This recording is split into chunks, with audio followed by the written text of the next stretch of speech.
Youth மேலதான் இருக்கு. எனர்ஜெட்டிக்கா இருப்பாங்க, பார்க்கறதுக்கு நல்லா அழகா இருப்பாங்க. என்ன வேலை பண்ணணும் அப்படின்னாலும் உடனே பண்றதுக்கு ரெடியா இருப்பாங்க.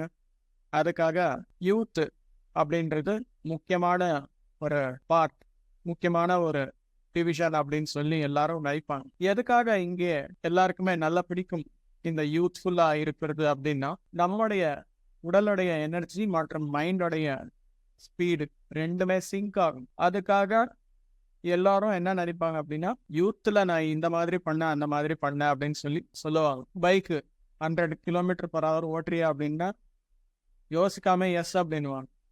120 அப்படின்னா எஸ், 140, 150, 160 எஸ் அப்படின்னுவாங்க. அதுவே ஒரு 40 வயசு தாண்டிச்சான்னு வச்சுக்கோங்க, 100 ஸ்பீடு ஓட்டுறீங்களா அப்படின்னா பார்க்கணும் அப்படின்னுவாங்க.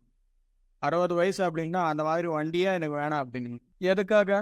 உடலுடைய ஸ்பீடு, எனர்ஜி, மைண்டோடைய ஸ்பீடு, மைண்டோட எனர்ஜி ரெண்டுமே சிங்க் ஆகல. அதாவது முதல்ல இருக்கிற அந்த செல்ஸ்ல, பௌதிக உடலுக்குள்ள இருக்கிற அணுக்களுக்குள்ள இருக்கிற அந்த எனர்ஜி இல்ல இப்போ. பிளஸ் நாம ப்ரோக்ராம் பண்ணல கரெக்டா.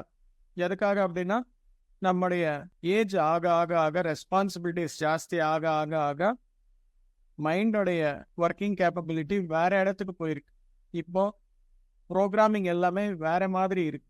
அதுக்காக யூத்ல இருக்கும்போது இருக்கிற மாதிரி ஓல்டேஜ்ல நம்முடைய உடல் என்பது இருக்காது அப்படின்னு சொல்லி எல்லாருக்குமே தெரியும்.